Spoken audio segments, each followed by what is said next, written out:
పార్లమెంటులో తొలిసారి అడుగుపెట్టిన కాంగ్రెస్ నేత ప్రియాంక గాంధీ తనదైన శైలిలో ఆకట్టుకుంటున్నారు. వివిధ బ్యాగులతో నిరసన తెలుపుతున్నారు. కానీ ఆమెకు తొలిసారిగా బీజేపీ ఎంపీ నుంచి కౌంటర్ పడింది. సమావేశాల్లో ప్రియాంక గాంధీ సరికొత్త పాలిటిక్స్ కు తెరతీశారు. తొలిసారి సమావేశాల్లో పాల్గొంటున్న ప్రియాంక గాంధీ ప్రపంచం మన దేశం ఎదుర్కొంటున్న సమస్యలను ప్రతిబింబించే బ్యాగులు ధరించి అందరి దృష్టిని ఆకర్షించారు. ఒకసారి పాలస్తీనా అని రాసి ఉన్న బ్యాగ్ను ధరించగా మరొకసారి బంగ్లాదేశ్ అని రాసి ఉన్న బ్యాగ్ను ధరించారు. దీని ద్వారా ఈ సమస్యలను మరోసారి దేశం దృష్టికి తేవడంలో ప్రియాంక సఫలమయ్యారు. అంతకుముందు అదానీ మోడీ ఫోటోతో ఉన్న బ్యాగును కూడా ఆమె పార్లమెంటుకు తీసుకొచ్చి విపక్ష ఎంపీలను ఆకట్టుకున్నారు.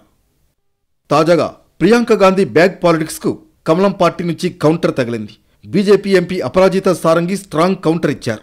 1984 అని ఎరుపు రంగుతో రాసి ఉన్న బ్యాగ్ను ప్రియాంకకు గిఫ్ట్గా ఇచ్చారు.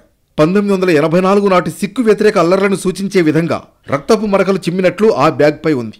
కాంగ్రెస్ తప్పిదాలను, ఆ కాలంలోని విషాదాన్ని గుర్తు చేస్తున్నట్లు అపరాజిత అభివర్ణించారు. ప్రియాంక గాంధీ బ్యాగ్ ద్వారా సందేశం పంపినట్లే తాను కూడా కాంగ్రెస్ చరిత్రను గుర్తు చేసే విధంగా ఆమెకు ఈ బ్యాగ్ను బహుమతిగా ఇచ్చారని తెలిపారు.